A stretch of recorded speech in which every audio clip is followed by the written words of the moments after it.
just to back up, so we tested here last year with the intent to come up with a tire package that generated more tire wear. That was the request from NASCAR and the teams.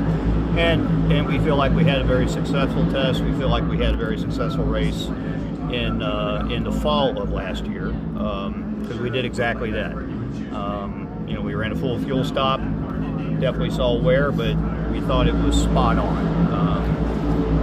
So now we're trying to understand what's different, why is the racetrack behaving differently this weekend than what it did a year ago. It's the same package, it's the same tire combination.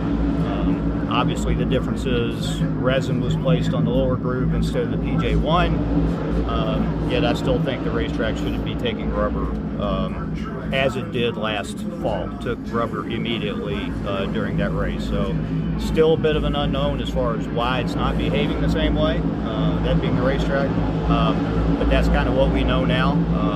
Obviously everybody's kind of in the same boat, and some guys are able to manage through it a little bit better than others, but it's still a tough situation, and we're just going to have to try to understand exactly what's happening, what's different, and adjust from there. Was Goodyear consulted on whether to use resin or PJ1? No, that was a track decision. There was a conversation late last night, this morning, as to whether or not to reapply, which they ended up doing. Okay. You said that this is a tough decision or a tough situation, Greg. Tire wear, though, is not bad. Is this just maybe a little bit too much? I would agree. Tire wear is always the goal. I mean, that's what people want to see. It creates comers and goers and who manages tires the best. But like I say, we thought we were in a really good spot last year with the tire as we raced it in the fall, and obviously something's different now. So this is too drastic. Did the decision to switch to a resin over PJ1 surprise you guys? I think everybody's trying to get away from PJ1. That's kind of the goal in general. So no, it's not a real surprise.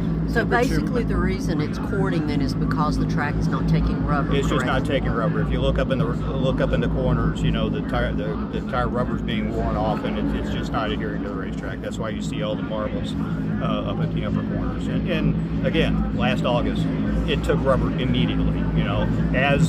As is typical with concrete, you run around in a caution, it'll pick it back up, right? We see that in Martinsville, we see that in Dover, we see that here, but immediately when we go back green, it lays back down, and that's just not happening. The track temperature's much different here now. No, than really. September. If you recall, last September we fought rain, right? So it was cool. It rained. I think we had one red flag. We had a couple of cautions. No, it doesn't seem like it's drastically different.